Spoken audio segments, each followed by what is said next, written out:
Tonight on Headline Humboldt, we get an inside look at Del Arte's newly renamed Baduwa't Festival and speak with several young Native women who dazzled the audience with their performances and their insights. We'll also learn about more than 1 million juvenile Chinook salmon who were relocated as part of an effort to help them avoid overheated sections of the Klamath River. Coming up next.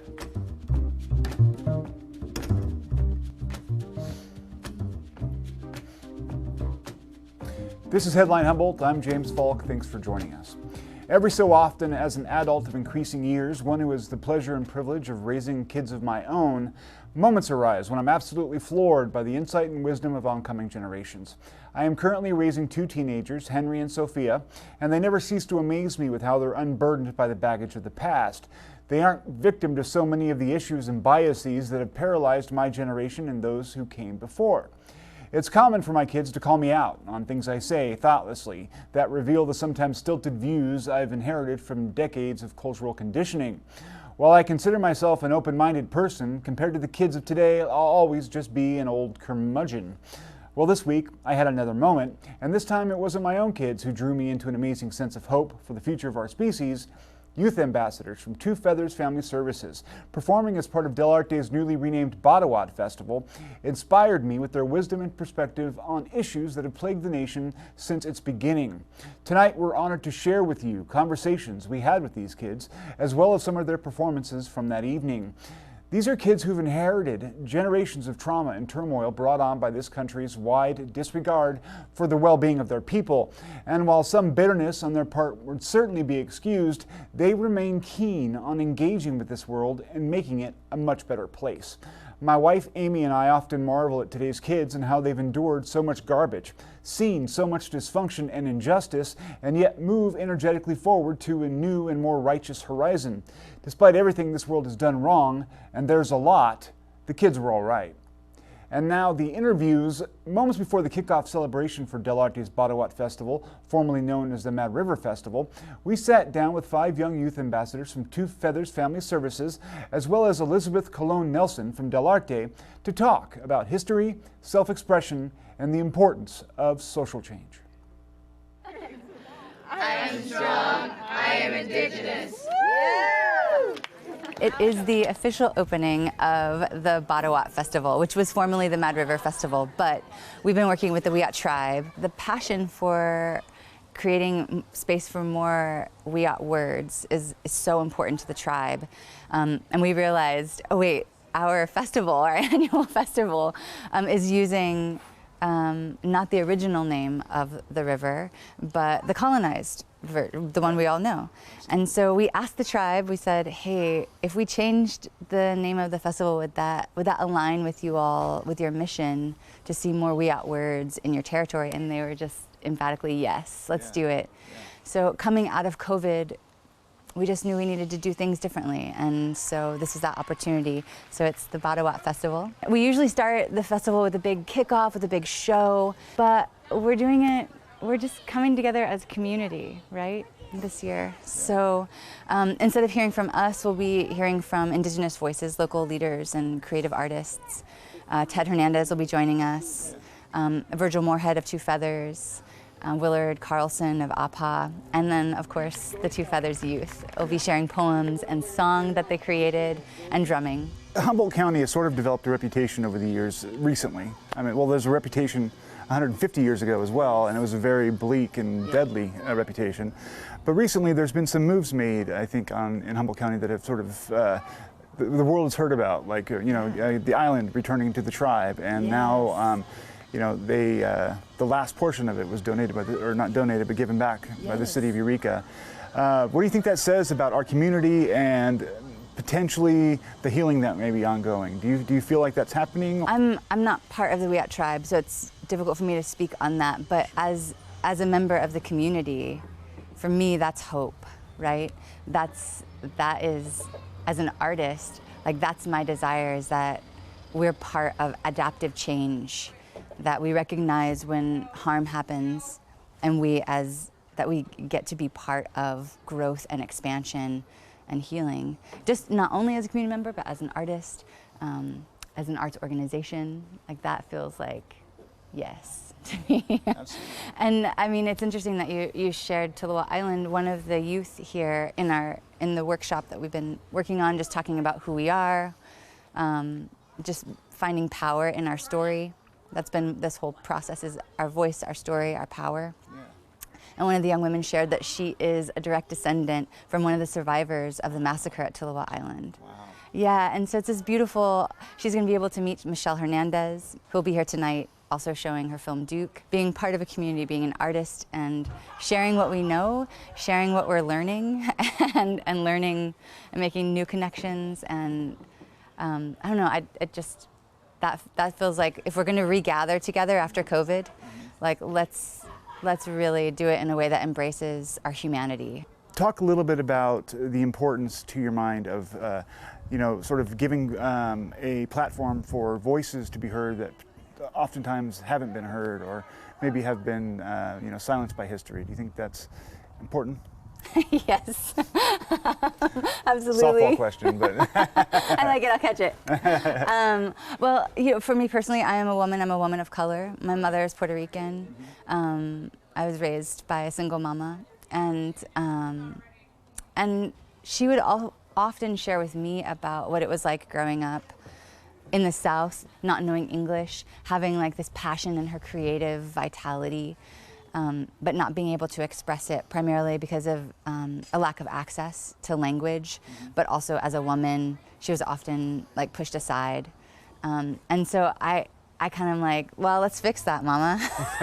So I'm lucky to be alive at this time where voices, Black, Indigenous, people of color, people in the global majority, those voices, those stories, that we're making space for a larger diversity of what our experiences are in this world. And that is, yeah, like, I don't know, that's my passion. So yeah. I can tell. Now, so are you basically the Del Arte ambassador to the kids? I am, yep. What's it been like working with them and seeing them prepare for this?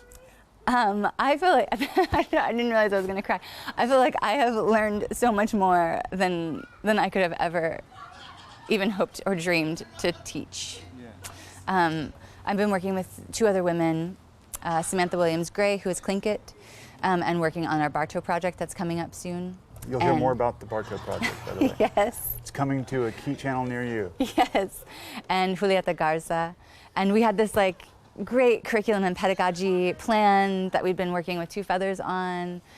And we got in the room with the youth and we were like, oh, we have to adapt to this moment. All of this both is relevant and needs to change. And it has been a beautiful process of listening, of being willing to trust each other, being willing to know that you don't know. And teenagers are really good on calling you on that. Oh yeah, no, I've got two, so I'm learning more and more.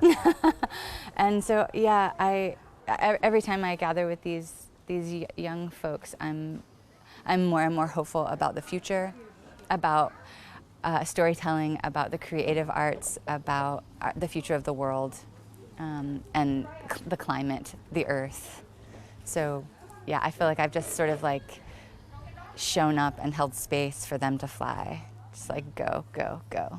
Well, let's talk to the kids then, shall we? That sounds great. Thanks. How did you get involved in this, and what are you going to be doing tonight for the performance?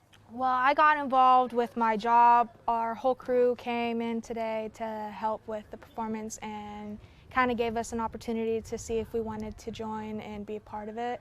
So tonight I'm going to be reading off some of my poetry that I wrote for this event, yeah.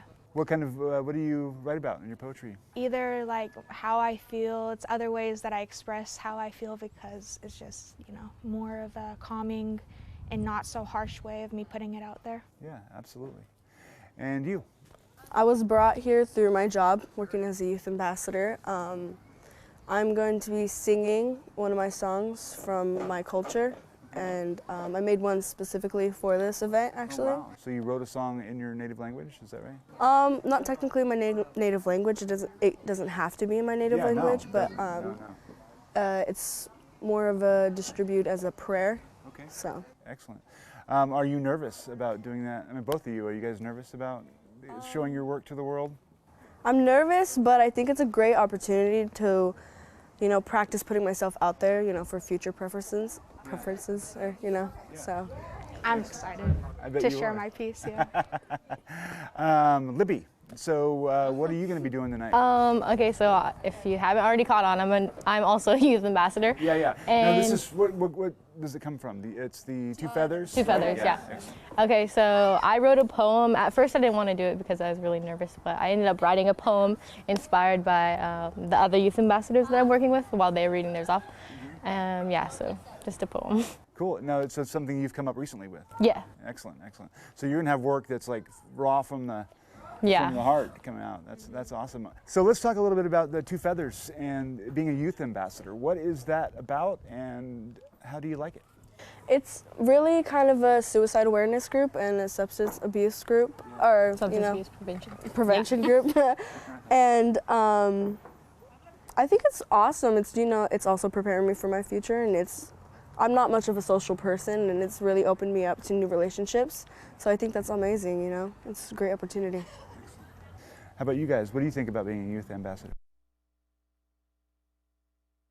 People together, and it makes us stronger as a community, especially with everything that's going on in the harsh times like COVID and it's everything that's going on with that. So it's cool to be able to go out of your house and find and like do something else than just being, you know, in your home and seeing people. Yeah, so I mean, I guess, Libby, since you next to answer a question, how does this feel after, you know, the last year and a half where we've all been locked in our houses and watched TV wondering who's going to get infected next? Obviously, this is the big coming out. It feels good. I was definitely nervous at first because especially during COVID, you know, you develop an anxiety like, oh my gosh, how do I know where this person's been? How do I know if I'm being safe? But I really like it. I'm glad we've kind of all come together and like just been exposed to each other. It's really good for us, especially lacking socialization in school and stuff, you know, because some people didn't go back. So it feels good being around everybody. So with the youth ambassador thing, did you think it helped you build solidarity? I mean, Yeah, Definitely. for sure. Oh my, yeah. One of the things that seems new here this year is that this is the Baduwa't Festival, and I was talking with Elizabeth, and she was talking about honoring, you know, the Wiat language, and that's part of what this is. How important do you think it is that we continue to honor the, you know, the First Nations, the people that were here first, and Extremely. I think it Extremely, brings yeah. a lot of respect to to those people and their culture and how they brought everything here. Yeah, and it's great to know like people who are not from here and they come on this land. It's great to know where it came from and what it's about, you know. I think it's great to just show appreciation, like, hey, and just awareness, like, hey, this wasn't yours, this is ours first, you know, and just have them appreciate it more and really know what they're on and what they're getting into in this area, you know? All about respect. you know, that's the thing, is that there's a lot of people who get defensive about that kind of thing, and they're like, oh well, you know, this is ours, or, you know, basically like I don't want to be uncomfortable by thinking about the crimes that happened in the past. Right. But it seems to me that these things don't come from a guilty place. They come from, like you're saying, offering respect to what was here first, the legacy culture, and just honoring, you know. It's a way of showing what the tribe's beauty is, you It's know. like, I would say protecting it, being like protecting of it, you know? If you were just to show up somewhere, you're not knowing where you are or like the past that's been there, you know, I mean, you wouldn't know how to treat it. You wouldn't know how to respect it. And knowing it's past, I feel like you're like, oh my gosh, that's happened. And so it gives me this urge to give respect. And Just I keeping- think, sorry. Go ahead. Okay. I think just like acknowledging it, like all of this genocide, all of this colonization gives us respect to just like be aware of it, like, hey, this did happen and how can we change it, you know? Quick question, and this is sort of a heavier topic. You know, in Canada, they've been looking at the boarding schools, and they found a lot of people that have died over the years. Are you guys aware of that as Yeah. teenagers? Yes. And how do you think about how far we've come as a society since those days? definitely we've been treating with more respect, of course, but I think it can evolve into a way greater thing where we can all be equals. I think a lot has changed in some ways and a lot hasn't changed. I think we're discovering new things every day, especially of the wrongful treatment of natives and how it's important to just like uncover all this and give everyone peace, everyone a part of that tribe, everyone to just acknowledge it, accept it, and get better.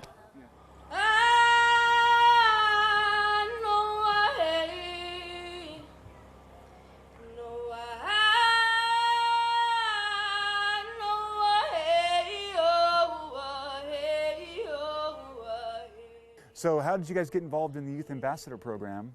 A lot of people I know were starting to do it, and it just seemed like a really good opportunity to get out of my house and do more stuff and really have my voice heard, I guess. Mm-hmm.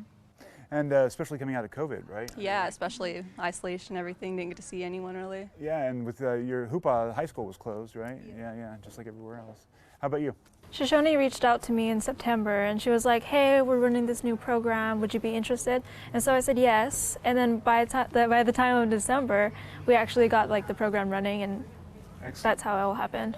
What do you, how do you think it helps you as a person and as a Native woman? How do you think that helps you in your life? Well, we do a lot of cultural activities, you know.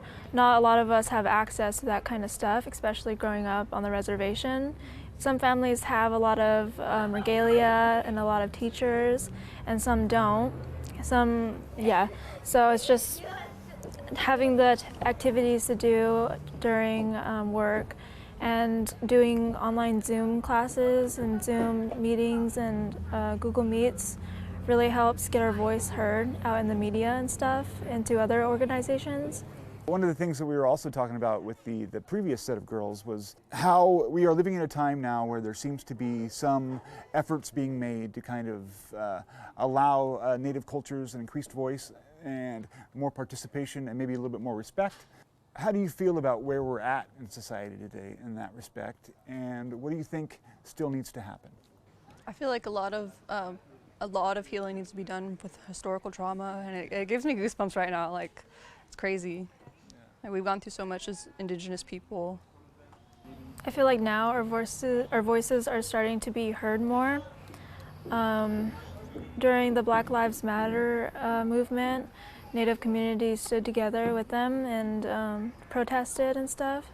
I remember going to Sacramento and protesting there. And you traveled? Yeah, I Wow. traveled for this. And then now there's a new movement for the residential school children, how they're being found and stuff. And like Irene was saying, there needs to be a lot of healing. And I think now our voices are being heard more. So I'm feeling kind of good, but I still feel like there's a lot more that needs to be done in regards to our people and stuff, because a lot of us don't really have our land back, you know. It's been stolen from us. People have tried saying that there was a war and stuff, but really it was just a massacre. And I think maybe it'd be cool if they could teach the real history. That would be, I think that would really, understatement of the year. Yeah, definitely. I think that would really help the movement. Yeah, and stop glorifying this idea of who we were when it's not true. I mean, I think it's okay to teach the complexities of it. It's like, you know, not all white people were bad, but as collectively, that society did bad things. And so let's talk about that and learn so that maybe it won't get repeated. Exactly. Talking about those kids that they found up at the boarding schools, how does that, I mean, you're a teenager now, both of you guys are, and you're in school yourselves, but obviously school now is a little bit different, but how does that make you feel thinking about those kids back in those days? There's like a pain in my stomach. It hurts. It feels like someone reached into my guts and just twisted them around. My great-grandma, Mildred, she was a residential school survivor. She has a lot of trauma and she passed it on to my papa. And it's just this line of trauma, intergenerational. And I'm still trying to break that. Break the cycle. Break the cycle, yeah. How do you think trauma like that can impact a person in their life? It's ingrained in our DNA, it's in our genes. Whenever someone raises their voice, you can feel it. And it impacts us because, you know, they don't know that they're doing something wrong. They've just been traumatized, and they have that way of thinking where it's like, okay, if they won't like do their homework or they won't do the dishes, then we're just going to beat them, like how they did in the schools. And so they passed that on. And then another thing is substance abuse. My papa, he was an alcoholic, like a really bad one, since he was like a teen, because my great grandma really like beat him and left him scarred, and that's his way of coping with it. And so, you know, substance abuse, with that, he had my mom and abused her and abused my grandma physically, spiritually, and emotionally, and it just, everything goes hand in hand, and breaking the cycle is actually very hard. I pretend the world is not polluted with waste and these people actually care. I feel silenced by so many. I touch my mother's heart from afar. I worry about my sister and her addiction. I cry for all the babies that never came home from boarding schools. I am strong. I am Indigenous. I understand life is challenging. I say I will break the cycle. I dream of making my home a better place for generations to come. I try to voice my opinion as a youth who's been through the struggles of substance abuse. I hope I am strong enough to know what's right. I am strong. I am Indigenous.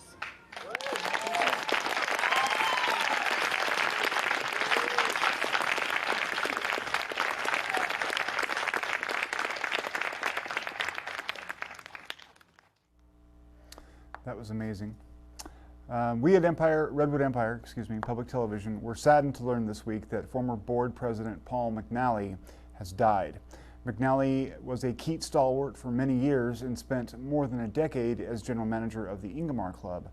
Under his leadership, KEET worked hard to modernize its equipment, find stable leadership, and establish itself as an integral part of this community. His contributions to this station are innumerable and will not be forgotten.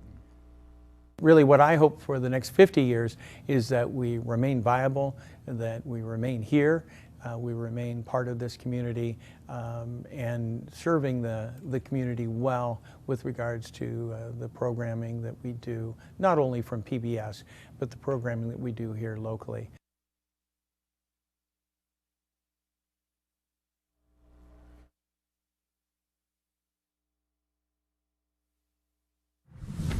As the United States withdraws from a 20-year conflict, it's time to end America's longest war. Iran is stepping in, and the Taliban is gaining ground. Correspondent Najibullah Qureshi investigates the consequences of leaving Afghanistan. The most likely scenario is a civil war.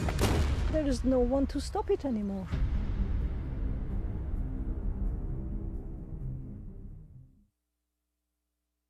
Much like the rest of the country, Humboldt County continues to see a spike in recent COVID cases, likely because of the new and virulent Delta strain. This week, county health officials announced 2 additional deaths as well. So far, 53 Humboldt County residents have died from COVID-19. Local and regional health officials today urged the unvaccinated to rethink their resistance to getting their shots. The vast majority of those now becoming seriously ill or dying with COVID are the unvaccinated. Several vaccination clinics will be available over the following week. In McKinleyville on Monday, July 19th from 10 a.m. to 2 p.m. at Azalea Hall, 1620 Pickett Road. In Eureka on Tuesday, July 20th from 9 a.m. to 2 p.m. at the Eureka Boat Launch, 1701 Waterfront Drive. And in Fortuna on Wednesday, July 21st from 10 a.m. to 2 p.m. at the River Lodge Conference Center, 1800 Riverwalk Drive. Each of these clinics will offer both Pfizer and Johnson & Johnson vaccines. The California Department of Fish and Wildlife successfully relocated 1.1 million juvenile fall-run Chinook salmon from its Iron Gate fish hatchery in Siskiyou County. The fish were trucked to a Trinity River hatchery where they will remain until river conditions improve. Drought and poor water quality, including hot temperatures and the likelihood of disease, forced the state to take action. The baby salmon, about 7 months old and 3 inches in length, are normally released into the Klamath River in May and June. The unprecedented relocation happened after extensive monitoring, discussion, and close collaboration with federal partners, academic specialists, and native tribes in the lower Klamath Basin. The plan is to oversummer these fish here at Fall Creek and as well at Trinity River Hatchery, and we're going to release them to the Klamath River once they acclimate again at the Iron Gate facility. as soon as conditions permit. We're anticipating maybe October, maybe November, but again, we need some cold weather and some good precipitation. What we need to see in the Klamath River are higher flows, colder water, and less infective stages of C. shasta, which is a naturally occurring pathogen, but right now the levels of the disease are very high in the river. The drought is definitely making it much more challenging. The fact also that we don't have huge flows of water going through the Klamath, it encourages the secondary host for this pathogen, so it leads to more of the disease. The U.S. Fish and Wildlife Service created a model, and it takes into account river temperature, the amount of infective stages of this pathogen per liter, and the travel time that the fish need to go out to the estuary. And some of those models, when they ran a couple months ago, suggested that over 75% of the fish would succumb to the disease or other lethal reasons if we were to release them. The city of Trinidad is asking residents to conserve water as California's drought takes an increasing toll. The city draws about 2 million gallons of water each month from Luffenholtz Creek and processes it for about 323 customers. But the creek's water levels have steadily declined since June because of the drought. This year's drought is steadily approaching the peak severity of the last one, said City Councilman Richard Klamath.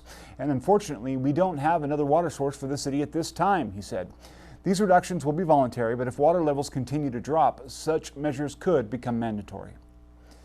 The Humboldt County Sheriff's Office has recovered the remains of 4 people after a small plane crashed Thursday near Dinsmore. The likely cause of the crash has not been ascertained, and the Sheriff's Department indicated that all further investigative work will be conducted by the National Transportation Safety Board and the Federal Aviation Administration. The Sheriff's release also pointed out that fast and heroic action by witnesses and community members likely saved numerous other lives by battling the resulting fire. Those killed by the crash have been identified as Henry Punt, age 69 of LA County, Stephen Sands, age 63 of Orange County, Jackie Ann Figg, age 56 of San Bernardino County, Kenneth John Malinowski, age 62 of Sacramento County. That's all the time we have for this evening. Thank you for joining us. Before we go, we can take a quick look at. Oh, we don't have the COVID graphic this time because we had the show that was so packed full of interesting information. But we did have 2 additional guests this week, so thank you so much for joining us, and we'll see you next week.